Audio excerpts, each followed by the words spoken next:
বাঁশখালী উপজেলার চাম্বল বাজারের উপর দিয়ে বয়ে যাওয়া জলকদর সংযোগ খালের পুনঃখনন ও চাম্বল বাজারের ময়লা আবর্জনা অবৈধভাবে খালে ফেলে খাল ভরাট, মাছ ব্যবসায়ীদের থেকে সরকার নির্ধারিত হাসিল না নিয়ে অতিরিক্ত হাসিল নেওয়ার প্রতিবাদে মানববন্ধন করেছে সচেতন এলাকাবাসী।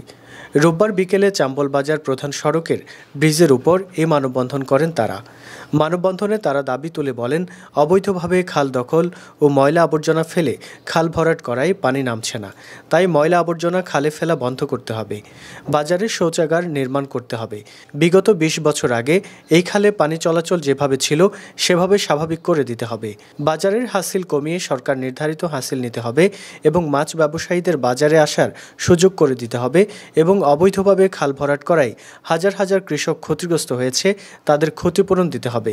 খাল দখল করে গড়ে ওঠা অবৈধ স্থাপনা উচ্ছেদ করতে হবে।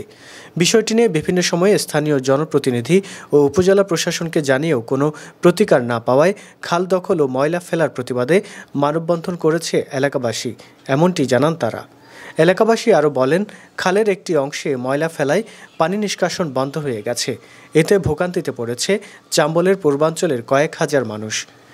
এ সময় এলাকাবাসীর পক্ষে আহমদ নূর আমিরি, মোহাম্মদ নেজামউদ্দিন, মোহাম্মদ মুক্তার, মোহাম্মদ সাইফুল, আব্দুর রহিম, মোহাম্মদ সেলিম, বজল আহমদ, শাহাবুদ্দিন, রফিক আহমদ, নুরুল আমিন, মাহমুদুল হক সহ স্থানীয় জনসাধারণ উপস্থিত ছিলেন। এবং মাদ্রাসাদের থেকে সরকার নিজেদের হাসিল উপর অতিরিক্ত হাসিল করে নেওয়ার পরিবারে মানববন্ধন থেকে আমাদের বর্তমান রাষ্ট্র প্রধান উপদেষ্টা কাছে জোরালো আবেদন থাকবে যে আমাদের 5টা দাবি। 1 নম্বর দাবি হচ্ছে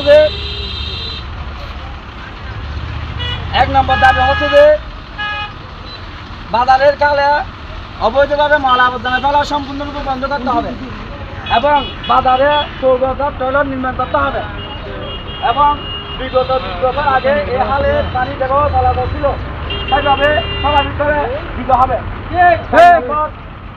আমাদের দাবি হবে যে বাজারে হাসিল খরচ কমিয়ে সরকার নিজেকে হাসিল নিতে হবে এবং মাছ ব্যবসায়ীদের খুচরা ব্যবসায়ীদের বাজারে আসার সুযোগ করে দিতে হবে। 7 নম্বর বাজারের চলাচল ব্যবস্থা উন্নত করতে হবে। 6 নম্বর আমাদের দাবি অবৈধভাবে কাজ ভরাট করায় হাজার হাজার কৃষকের ক্ষতি হয়েছে এবং তাদের ক্ষয়ক্ষতি সরকারকে দিতে হবে।